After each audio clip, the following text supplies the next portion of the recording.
What's going on? It's Kyle Henderson of Bama Football on YouTube. I appreciate you guys being here. Give a thumbs up. Run the thumbs up on these videos. Today, we learned that Dan Lanning is staying at Oregon. Yesterday, we learned that Nick Saban is retiring from the University of Alabama.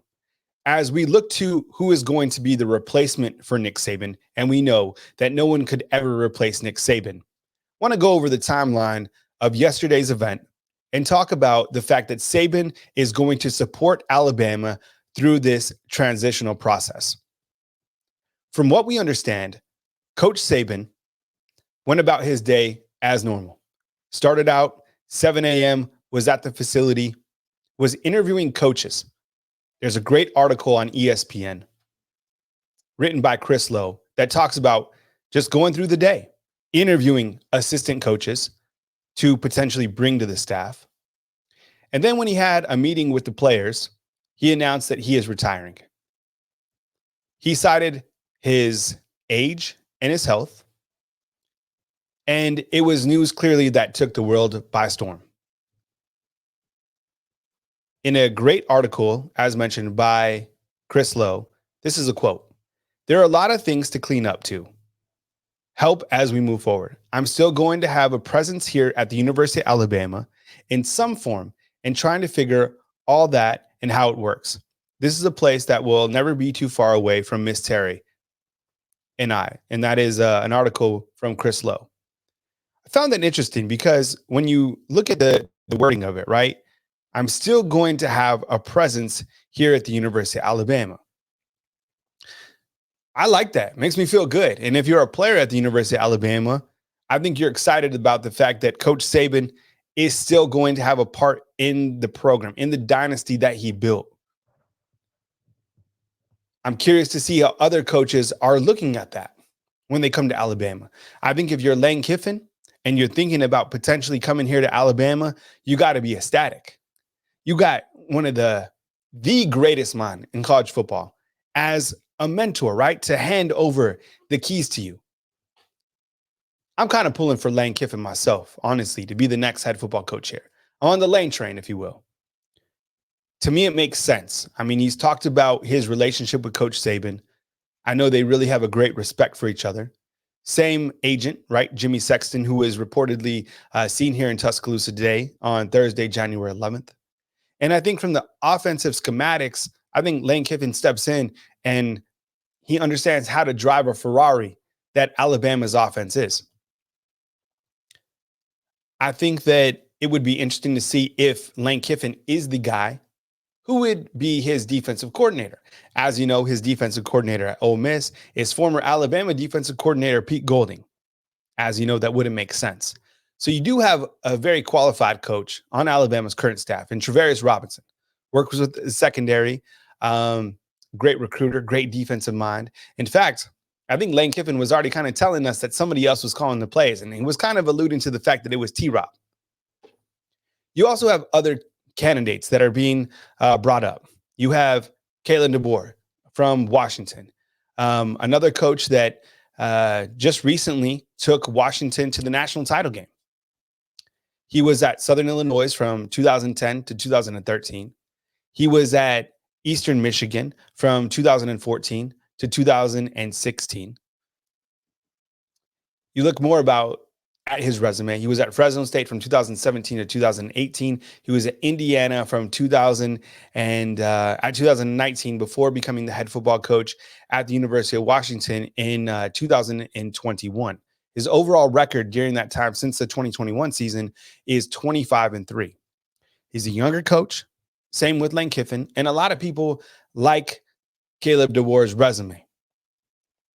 How do you feel about Caleb DeBoer potentially being a strong candidate for the Alabama Crimson Tide? I want to hear from you inside the comment box when we start to look to resumes overall.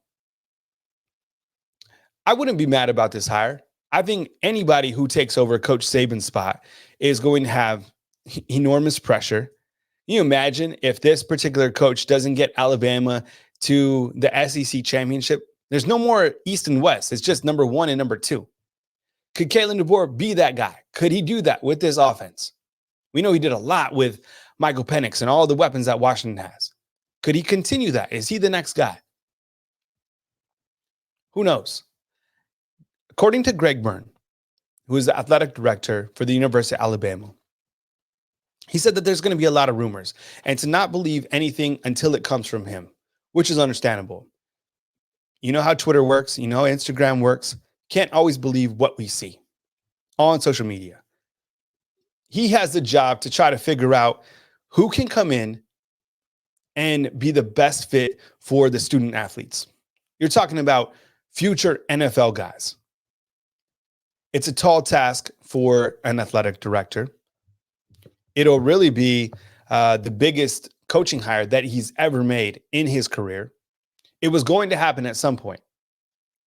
As I kind of look at the timeline of Coach Saban exiting out of Alabama, one of the things I can't really wrap my head around, or I can't figure out, is, do you think that Saban was going to leave and he knew he was going to leave? Or do you think that it was something else that kind of, at this time of year, he was like, you know what? I think it's time to go. When you read the article of Chris Lowe, it says that he always knew when he would decide to leave. But he also had said that when he felt that he couldn't contribute at the highest level. And I can't help but think about maybe the fact that name, image, and likeness, the transfer portal, the roster management, the nonstop grind, there's no off time when you're at that position.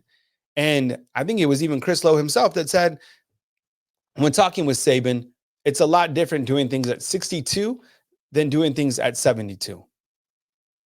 I know there's a lot of rumors floating around with Miss Terry and potentially some health-related issues. We don't know that.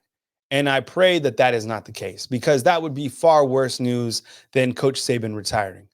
She is a wonderful lady, and she has done an amazing job taking care of her own community right here in Tuscaloosa. I know she is very proud of the Knicks Kids Foundation and the 18 homes that they have built right here in Tuscaloosa through Knicks Kids Foundation. I know that she's given back to a lot of the local teachers in this area, and it would really be devastating if there was something happening. We don't know that. Those are the rumors that are currently out there. You've seen them. I've seen them. What we know is fact is that Coach Saban is retiring. And what we also know from the article today is that Coach Saban will support Alabama in this transition, which I think should make everybody rest a little bit easier. There's no easy way to go about this. It's going to be difficult to for all of us to kind of conceptualize not having Coach Saban at the podium. There's going to be a new face there. There's going to be a new leader within the program. And I don't think that Alabama is going to just fall off the rails. Look at all the talent that they have. The decision will be made at some point, probably sooner than later. We'll continue to keep you posted right here at Bama Football on YouTube. I want to hear from you as of today, Thursday, January 11th. Who do you think is a front runner to land the head coaching job for the University of Alabama? Sound off inside the comment box and give this video a thumbs up. I appreciate you guys being here.